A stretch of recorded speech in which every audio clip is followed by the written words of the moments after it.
Welcome back to Fox 43 AM Live. Joining me now for our pet advice segment is Dr. Travis Gratton with the University Veterinary Care Center. Good morning. Good morning, Tiffany. Today's topic is things you should know before boarding your pet at a kennel. So what are some situations people need to consider before boarding their pets for the holidays?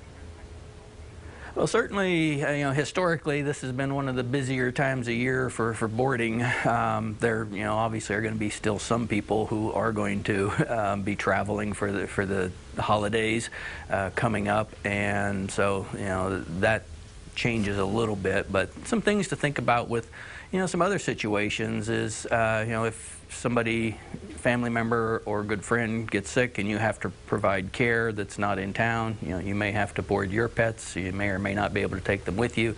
Certainly should make some contingency plans depending on your individual situation. Should you become sick and end up needing care, extensive care, or hospitalized, who's going to take care of the pets, or where are they going to go while you're in the hospital potentially. So some things to think about in this weird time we're in.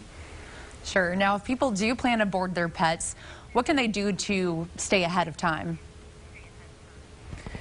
Certainly, the planning situation, almost all the boarding facilities, whether they're strict boarding daycare setups or whether they're veterinary offices, are going to require current vaccinations for dogs in general. That's rabies, distemper, parvovirus, and then the kennel cough vaccine, Bordetella.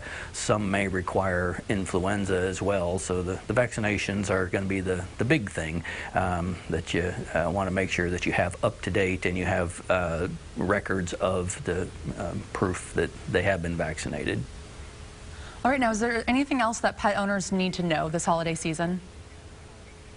Well, the special needs of your pets obviously take into consideration. That generally speaking, you want to take your own food. We don't, boarding can be stressful. We don't want to, switch to whatever the kennel is feeding, so we don't end up with upset stomach or diarrhea.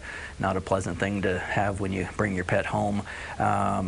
So food, if they have some comfort items like toys and blankets, those types of things that can go along with them, assuming that they're not going to destroy or ingest them while they're in the kennel. Those are always important.